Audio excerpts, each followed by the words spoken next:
ஓம் சிவாய. வணக்கம் நேயர்களே, ஸ்ரீ குபேரன் டிவி நேயர்களுக்கு லக்ஷ்மி நாராயண அன்பு வணக்கங்கள். இப்போ நம்ம பார்க்க போகிறது வார ராசி பலன் 12ஆம் தேதியிலேருந்து 18ஆம் தேதி வரை இப்படி இருக்க போதான்னு பார்க்க போகிறோம். ஸோ எப்போதுமே சொல்கிறதாங்க, லக்னத்துக்கு பாருங்கள். ராசிக்கு பார்ப்பதை விட லக்னத்துக்கு பார்க்க ரொம்ப பர்ஃபெக்டாக இருக்கும். உதாரணமாக ஒரு மகர லக்னம் விருச்சிக ராசினா நீங்கள் விருச்சிக ராசிக்கான பலன்களை பார்க்குறது மகர ராசிக்கான பலன்களை பார்க்க ரொம்ப பர்ஃபெக்டாக இருக்கும். முதல்ல வர்றது பொது பலன்கள், அதுக்கப்புறம் தசா புக்தி பலன்கள். உங்கள் ஜனனகால ஜாதகத்தில் என்ன தசா புக்தி அந்தரங்கள் வருதோ அதை நோட் பண்ணி வச்சு அதை மிங்கிள் பண்ணி பாருங்கள், ரொம்ப பர்ஃபெக்டாக இருக்கும். வீடியோட எண்டில் டிப் ஆஃப் த வீக் இருக்குது, மறக்காமல் பாருங்கள். மீனராசி. ஸோ மீனராசிக்கு வந்து பார்த்திங்கன்னா உங்களது ராசி அதிபதி குரு.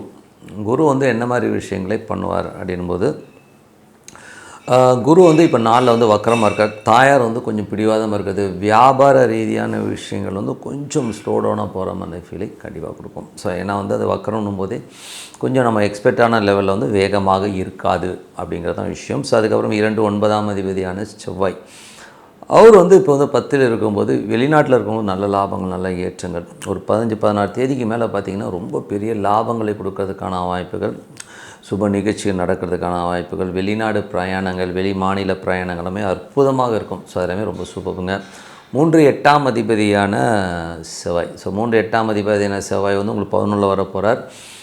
சுக்கிரன் வந்து 11ல் வரப்போகுது. ஸோ விபரீத ராஜயோகங்களை அள்ளி கொடுக்கறதுக்கான வாய்ப்புகளை கொடுக்குதுங்க. ஏன்னா சுக்கிரன் வரார், செவ்வாய் வரார், எல்லாமே வருது. 3 8ஆம் தேதி சுக்கிரன் வந்து 11ல் வரும்போது இதுவரை எதிர்பார்க்காத ஒரு பெரிய ஒரு உயர்வு, பெரிய ஒரு லக்கு வர்றதுக்கான வாய்ப்பு எல்லாமே அற்புதமாக இருக்குங்க. ஸோ இது வந்து பார்த்திங்கன்னா ஒரு 18 20 தேதிக்கு மேலே வந்து ஒரு நல்ல விஷயமாக நிறைய மாற்றங்கள் வர்றதுக்கான வாய்ப்பெல்லாம் ரொம்ப நல்லாயிருக்கும்.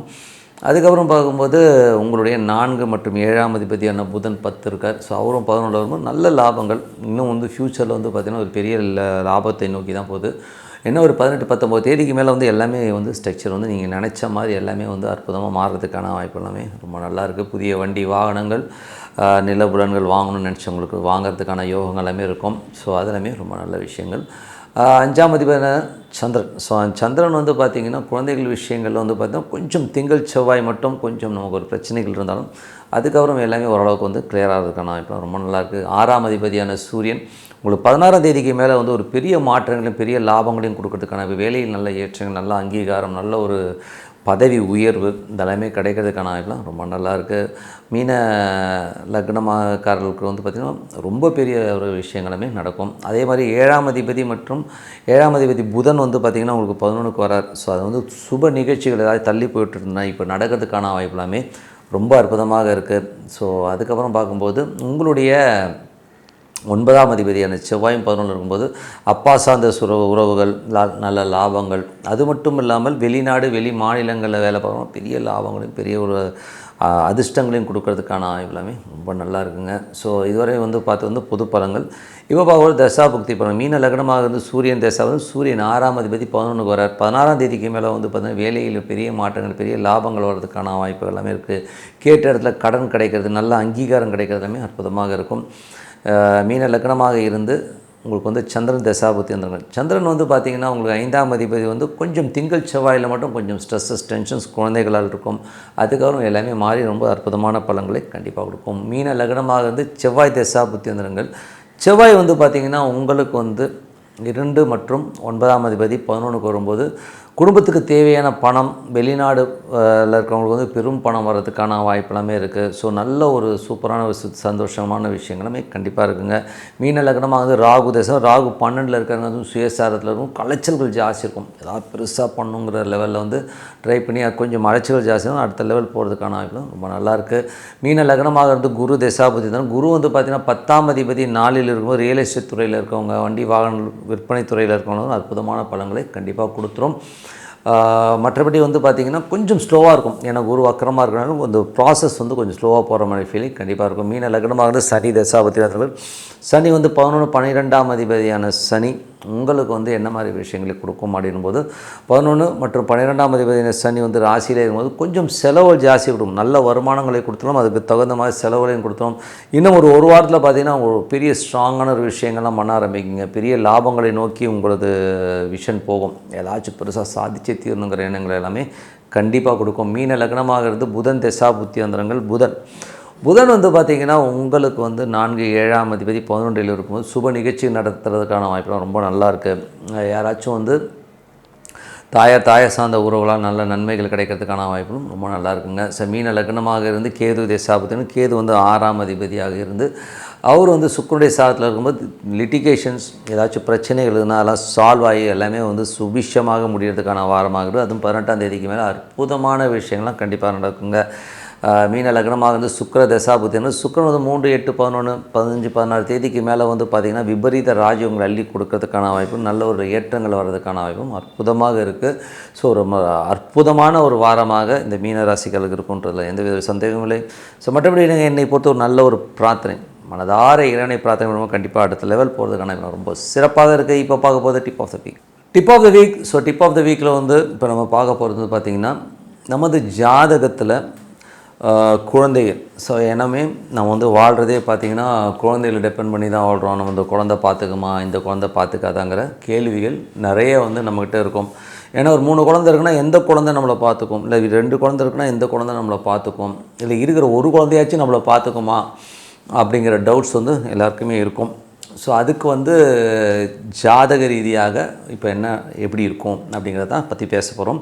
ஒரு ஜாதகத்தில் 5ஆம் அதிபதி, ஸோ 5ஆம் அதிபதி வந்து எப்படி இருக்கார், ஸோ அவருடைய சூழ்நிலையை வச்சு தான் வந்து அந்த குழந்தைங்கிற ஒரு விஷயத்தை வந்து நம்ம எடுக்க முடியும். ஸோ 5ஆம் இடம்ங்கிறது முதல் குழந்தையாகும், 7ஆம் அதிபதிங்கிறது வந்து 2ஆம் குழந்தையாகும், 9ஆம் அதிபதிங்கிறது 3ஆம் குழந்தையாகவும் வச்சு தான் பார்ப்போம். ஸோ உதாரணத்துக்கு வந்து 5ஆம் அதிபதி வந்து ஒரு சுக்கிரன் 3ஆம் இடம் சொல்லுவோம். ஸோ 3ஆம் இடத்துல இருக்குன்னா அப்போ வந்து 4க்கு 3ஆக இருக்கும்போது இந்த குழந்தை பிறக்கும்பொழுது தாயார் வந்து கொஞ்சம் நிறைய கஷ்டங்களையும் தாயாரை விட்டு பிரிஞ்சு இந்த குழந்தைகள் இருக்கிறதுக்கான வாய்ப்புகளை கொடுத்துருவாங்க. அதுக்கு அந்த குழந்தைக்கும் அதுக்கும் வந்து நிறைய டிஃப்ரென்ஸ் ஆஃப் ஒப்பீனியன் வரும், நிறைய சிக்கல்கள் இருக்கும். அதே மாதிரி விருச்சிக ராசியில் வந்து ஒரு குழந்தை பிறக்குதுன்னு வச்சுப்போமே. ஏன்னா அந்த விருச்சிகம்ங்கிறது வந்து ஒரு தேல்.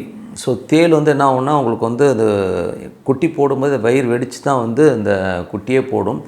ஸோ ஒரு இறப்புக்கு நிகரான ஒரு கண்டத்தையோ இல்லை மன உளைச்சலையோ வந்து தாயாருக்கு வந்து அந்த விருச்சிக ராசிக்கில் பிறக்கிற அந்த குழந்தை வந்து அந்த தாயார் கொடுக்கும் அந்த பிறந்த டைமில்.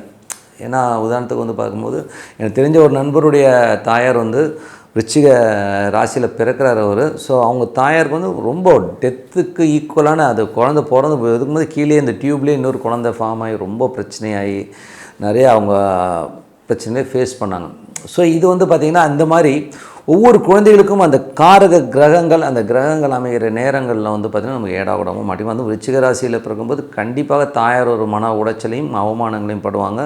இறப்புக்கு நிகரான ஒரு கண்டத்தை கொடுத்து அதுக்கு சரி பண்ணும். அதுக்குன்னு இறந்துருவாங்க நான் சொல்ல வரல, அந்த ஒரு சின்ன அந்த மன வேதனையை கண்டிப்பாக கொடுத்துருங்க. அதே மாதிரி வந்து பார்த்திங்கன்னா வேறு யாருக்கு வந்து இந்த மாதிரி ஒரு பிரச்சனைகள் வரும்னா சிம்மராசிக்காரர்கள். ஸோ சிம்மராசிக்காரர்களுக்கு வந்து பார்த்திங்கன்னா குரு தசாபுத்தி அந்தரங்களையோ முதல் குழந்தை வந்து அவங்களுக்கு ஒரு மன உளைச்சலையோ மன காயங்களையோ கொடுக்கும். இது வந்து சிம்ம லக்னக்காரர்களாக இருந்தாலும் சரி சிம்ம ராசிக்காரர்களாக இருந்தாலும் சரி இந்த ஒரு மன உளைச்சலை கண்டிப்பாக கொடுத்துரும். அதே மாதிரி வந்து வேறு யாருக்கு வந்து இந்த மாதிரி விஷயங்களை கொடுக்கணும்போது ஏன்னா வந்து அந்த 5 8 அப்படிங்கிற ஒரு விஷயம் வரும்போதே உங்களுக்கு வந்து ஒரு சங்கடங்களை கொடுத்துரும். ஸோ அதனால் வந்து குழந்தை இப்போ இதே வந்து பார்த்திங்கன்னா 5ஆம் அதிபதி வந்து கொஞ்சம் தவறுதலாக அமைஞ்சிருச்சு. இப்போ 2வது குழந்தை பார்க்கும்போது 7ஆம் அதிபதி நல்லா இருந்தால் அந்த குழந்தை கண்டிப்பாக நல்லா இருந்து உங்களுக்கு செய்கிறதுக்கான பாக்கியம் இருக்குங்கிறத அந்த ஜாதகங்கள் கண்டிப்பாக சொல்லுங்கள். அது தவறுகிற பட்சத்தில் அந்த குழந்தை வந்து நமக்கு வந்து டிஃப்ரென்ஸ் ஆஃப் ஒப்பீனியன் ஆகிடுது, குழந்தைக்கும் நமக்கும் ஒத்து போகாமல் போகுதுங்கிறது தான் உண்மையான விஷயம். ஸோ அதனால் வந்து இதுக்கு வந்து பரிகாரம் ஏதாச்சும் இருக்கா அப்படின்னா என்னை பொறுத்த வந்து பரிகாரங்கிறது வந்து குழந்தைகளை பொறுத்தவரை வந்து நீங்கள் வந்து பாரபட்சம் பார்க்கணும் அவசியம் இல்லை. ஏன்னா வந்து நிறைய குழந்தைகளை வந்து ஏதோ ஜோசியர் சொல்லிட்டான்னு சொல்லிட்டு பாரபட்சம் பார்க்குறதுலாம் வந்து ரொம்ப தப்பான செயல், அது ஒரு பெரிய பாதகமாகவும் அமையும். அதனால் நீங்கள் என்ன பண்ணலான்னா உங்கள் குழந்தைங்க நல்லா இருக்கணும் அப்படின்னு நினச்சிங்கன்னா உங்கள் குழந்தைகளுக்கும் உங்களுக்கும் ஒரு டிஃப்ரென்ஸ் ஆஃப் ஒப்பீனியன் இல்லாமல் நீங்கள் வந்து நல்ல இதாக இருக்கணும். நீங்கள் வந்து குரு பகவானும் போதே யார் வருவாங்கன்னா சித்தர்கள் தான் வருவாங்க. ஸோ சித்தர்கள் வழிபாடு பண்ணும்போது உங்களுக்கு வந்து அந்த குழந்தைகளோட விஷயங்கள் வந்து நல்லா அவங்களுடைய குணநலன் அறிஞ்சு போகிறதுக்கான வாய்ப்புகளே கண்டிப்பாக ஒரு குருமார் வழிபாடுங்கிறது வந்து பௌர்ணமிகளில் பண்ணும்போது இந்த மாதிரி குழந்தை சம்பந்தமான விஷயங்கள் இருக்கிற இடர்பாடுகள் இதெல்லாம் நீங்கி ஒரு அற்புதமான ஒரு குழந்தை வந்து நமக்கு டிஃப்ரென்ஸ் ஆஃப் ஒப்பீனியனாக இருந்தாலும் அதை அட்ஜஸ்ட் ஆகி நம்மளோட ஒத்து போகிறதுக்கான வாய்ப்புகளை கண்டிப்பாக கொடுக்கும். அன்றைக்கி வந்து நீங்கள் பௌர்ணமி அன்றைக்கி சுண்டலோ ஏதோ வச்சு மற்றவங்களுக்கு விநியோகம் பண்ணுறது, ஒரு வெள்ளை கொண்டக்கடலை வச்சு நீங்கள் விநியோகம் பண்ணும்போதும் அற்புதமான பலன்களை கண்டிப்பாக கொடுக்கும். ஸோ இது வந்து பரிசீலித்து பாருங்கள், ரொம்ப அற்புதமான விஷயமாக இருக்கும்னு சொல்லிட்டு உங்களிடம் விடைபெறுவது உங்கள் லக்ஷ்மி நாராயணன். நன்றி.